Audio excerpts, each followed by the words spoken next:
Hey guys, in this video, I will show you how to activate your welcome bonus on Betway. Alright, so let's begin with the video. First of all, open your web browser.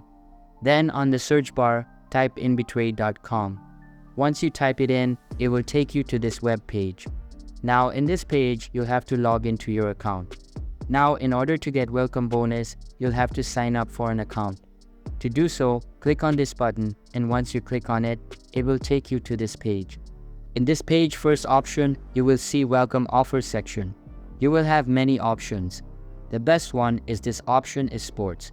That gives you up to $30 free bets plus 20 bonus spins. Now make sure to click on this option and not the last one, because the last one won't give you any offers. Now, once you have selected that option, you'll have to enter your personal details like your title, first name, last name, date of birth. Once you have done so, then you will have to enter your account information.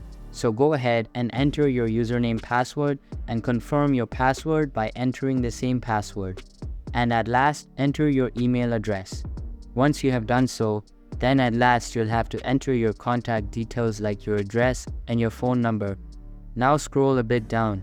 Then you'll have to select your daily limit, weekly limit, and monthly limit, and you can also select your preferred language and currency.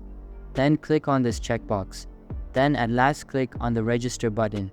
Once you have done so, you will receive your welcome bonus. So this is how you do it. I hope this video was helpful. Thanks.